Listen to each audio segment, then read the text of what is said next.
Hello, you may not know me, but today I'm going to explain to you how to play a character named Dante. Now, I want to keep this intro short, mainly because of the average attention span, and the fact I have no idea what else to bite here. Anyways, let's go. Before I get into the gameplay stuff, let's go over who Dante is within the lore of Pursuitcore. Dante is what is known as a lolcat, specifically a chimera variant shown by the wings on their back. And if it wasn't obvious, all cats are just anthropomorphic cats.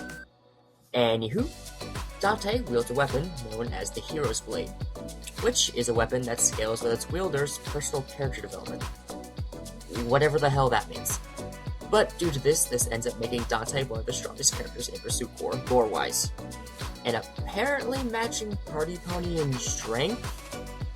Now, I'm not going to say I understand power scaling, but I'm not sure if this statement holds up very well today due to us having Terminators like Jack Noir.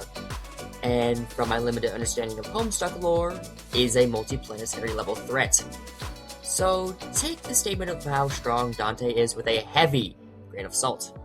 Anyways, light tangent aside, Dante has a strive to be a hero, but has a very one-dimensional view on it, and doesn't understand the sacrifices being a hero entails. And finally, let's go over Dante's relationships. Dante is friends with Michaela and Jan, as well as Vinny being their sworn brother. And a little fun fact here, Vinny used to be Dante's tail as seen in early designs.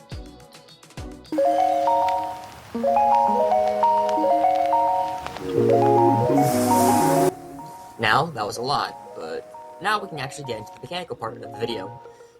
Dante has two abilities, and technically one passive, but it only triggers an LMS, and all it does is double her stun times. Her first ability is Quick Slash.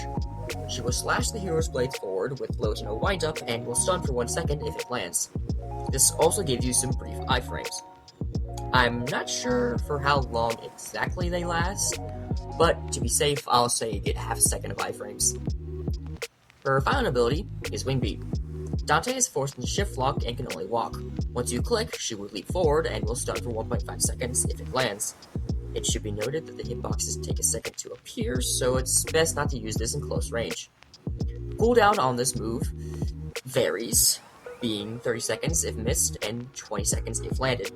The lowest you can go is 10 seconds, which only happens if you're forced out of it by taking damage or having moved ready for 10 seconds or more. It should be noted that her Quick Slash will also be put on 4-second cooldown if you miss, so you can't use it to bail yourself out if you mess up.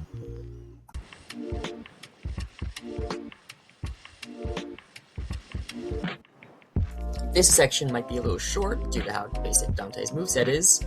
She doesn't really have any good or bad matchups, so I'll go over some small tips for a few Terminators. If the Terminator has a charge move of some kind, you can use iframes from Quick Slash to dodge it, though this is true for any attack. If you get grabbed by Jack Noir's tendrils, you can use Quick Slash to bail yourself out. That's cool, I guess, but that's all I could really give you when it comes to Terminator-specific stuff. A lot of strategies Dante can use can be applied to literally all the Terminators in the game, so that's about all I can give you. Short intermission here to thank you all for giving me your time. And if you're enjoying what you see so far, maybe give the video a like and maybe subscribe. You can always change your mind later, so it wouldn't hurt. And hey, maybe leave a silly comment while you're at it. I'm new to YouTube, so every little bit helps. Anyways, back to the good stuff.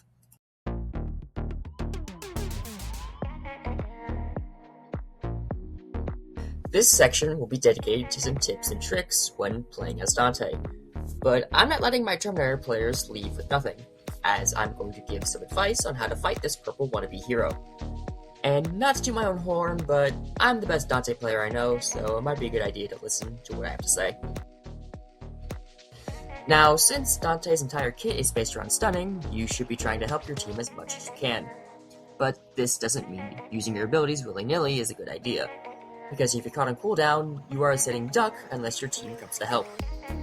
I would advise using Wing Beat to protect your team, as it stuns the longest and gives you a better chase starter, and save your Quick Slash for protecting yourself. The only exception is if the user being chased needs assistance now, and no one else is stepping in. In those cases, you want to be in and out. Hiding behind a corner is a good way to catch the Terminator by surprise, because a Dante blindly charging at them will quickly set off alarm bells in their functioning brain that you're going for a stun and attempt to dodge it. And as a final tip, you can use Wing Beat to maneuver around the map, usually to gain distance from the Terminator or to get you out of a bad spot. But you should only really use this when you're the one being chased, as it would be better to save it to protect your fellow users. Now, let's say you're the Terminator facing Dante. What are some tips to help you out?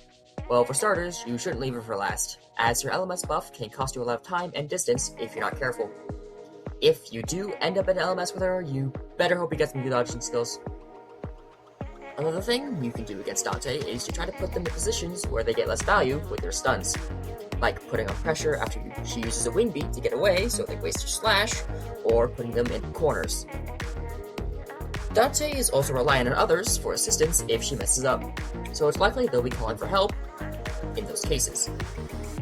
So you should be keeping a mental tab on what users are in the game and where they could be to prepare if they come to assist.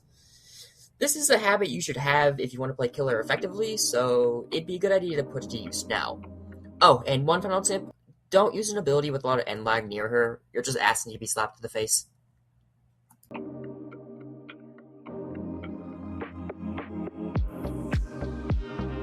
Now that we're finally done with that, let's finally get into the pros and cons of having a Dante on your team. Just so you can have a good idea of when you should actually play them, let's start off with the pros. Due to how general Kit is, she can fit into really any team composition, with the exception of your team already having 5 other stunners and no support. She also doesn't have any characters that counter her, so the Terminator in play doesn't really affect your performance all that much. Now, on to some cons. Stunning is really the only thing she can do, which doesn't sound bad at first, but there are times where an extra stunner isn't needed, which can cause her to end up being dead weight on the team. With another con being that she's hyper-reliant on her team if she messes up, since her only consistent self-defense tool being Quick Slash. Other than that, that's all the cons I can think of for her. Alrighty, that's the end of the video. I hope you all enjoyed it and came out more informed than you were before, and I hope you're all excited for what else I have in store for the future. So keep an eye out for me on your YouTube feed. Anyways, that's all I wanted to say, but I have one final question before you go. Can you Dante?